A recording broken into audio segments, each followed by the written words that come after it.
तो आदिल राजा के लिए बहुत बुरी खबर है, और वो ये है कि बरतानवी अदालत के जज ने यूट्यूबर आदिल राजा को जो है उनकी सज़ा सुना दी है। आदिल राजा को ब्रिगेडियर रिटायर्ड राशिद नसीर से अवामी सतह के ऊपर माफ़ी मांगने का हुक्म दिया गया है। बरतानवी हाईकोर्ट के जज रिचर्ड स्पेनमैन ने यह फैसला सुनाया है, और अदालती फैसले के मुताबिक आदिल राजा की जानिब से माफ़ी के ऐलान को 28 दिन तक उनके एक्स, फेसबुक, यूट्यूब और वेबसाइट के सफ़ात पे जो है वो बरकरार रखा जाएगा। पहले वो माफ़ी मांगेंगे और उसके बाद इन तमाम सोशल मीडिया प्लेटफॉर्म्स के ऊपर वो माफ़ी जो है उन्हें पेश करनी पड़ेगी।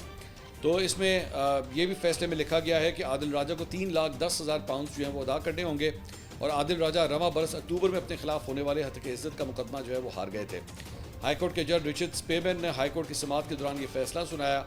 आदिल राजा ने फैसले के खिलाफ अपील की दरख्वास्त भी की थी, जिससे जज ने मुस्तरद कर दिया। ब्रिगेडियर राशिद नसीर ने अदालत से कहा कि वो अक्टूबर में सुनाए गए फैसले से मुतालिक ऑर्डर जो है वो जारी करेंगे। जज ने हुक्म दिया कि आदिल राजा को 22 दिसंबर तक 50,000 पाउंड हर्जाना और अदालती अखराजात की मद में 2,60,000 पाउंड जो है वो अदा करने होंगे। इजाफी अदालती अखराजात का तखमीना बाद में लगाया जाएगा, और वो भी आदिल राजा को अदा करने होंगे। जज ने आदिल राजा को आइंदा हत्या आमेज़ बयानात ना दोहराने का हुक्म इम्तना भी जारी किया है, और आदिल राजा के वकील ने फैसले के खिलाफ कोर्ट ऑफ अपील में जाने का इंदिया दिया है। आदिल राजा ने भी कहा कि इस फैसले के खिलाफ कोर्ट ऑफ अपील जो है वो जाएंगे।